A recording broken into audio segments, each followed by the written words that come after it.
Let's go. Hello guys, back to my other blog. তো সকালবেলা running করতে যাওয়ার সময় ঢাকির লোক দেখা হয়ে গেল। তো স্পেশালি ঢাকির মধ্যে কৃষ্ণের আর মহাদেবের দীক্ষা আমার পুরো ডলে গিয়ে গেছিল, এত ডেঞ্জারাস হয়েছে।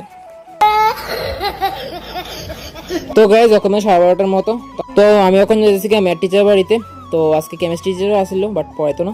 তো একটার থেকে টিচার বাড়ি। তো দেখো কি পরিমাণে রৌদ্র। তো আমার সব টিচার বাড়ি হ্যাঁ এমন টাইমে 3টা 1টা। তো আমার 11-12 সেম টাইমে আসলো। গাইস বাড়িতে পড়ছি, তখন ভাতটা খামু। তো গাইস আজকে একটা জায়গা যামু, একটা স্পেশাল জিনিস আনার লাগা। যদিও ওইটা আজকে আমার বাড়িতে আইতো না, কিন্তু তোমরা বুঝতে পারবা অবশ্যই। তো 2-3 দিন পরে আইব আমার বাড়িতে, তো তখনই দেখামু কি জিনিস, এটা স্পেশাল জিনিস হতে পারো। তখন দাদার লগে দোকানে আয়া পড়ছি, তো বাবার লগে যামু এখন। তো গাড়িতে উঠে গেছি গা। তো বিশ্রাম মঞ্চ তোমরা দেখতে দেখতে যাইতেছি গা ডেস্টিনেশন উদ্দেশ্যে। তো আয়া পড়ছি ডেস্টিনেশনে। তো এখানে পিসির বাড়ি আছে, তো ভাবছি পিসির লগে একবার দেখা করে যাই। তো এখনো পিসি জানে না যে আমরা যাবো বললা। তো দেখি পিসির রিয়াকশনটা কি হয় আমরা দেখা। তো দেখো পিসি পুরো খুশি হয়ে গেছে আমরা দেখা।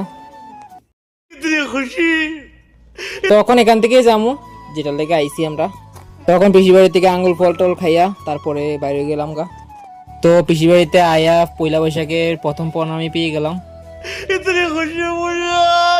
তো আয়া পড়ছি এখন। তো তোমরা ভাবতে থাকো কি হইতে পারে, কখন কইতাম না। তো চলো যাওয়া যাক বাড়িতে। তো আমরা যা কিনা লইয়া লাইছি। তো গাইস বাড়িতে এসে বললাম। তো এখন বাজে 6:30টার মতো। তো কষ্ট লাগতেছে জিনিসটা এখনো বাড়িতে এসে না, আরো কিছুদিন ওয়েট করতে লাগবে ওইটার লেগা। তো এখন টিফিন খামো। তো গাইস ঠিক আছে, আজকে এটুকু পর্যন্তই, দেখা হবে পরের ভিডিওতে। Thank you.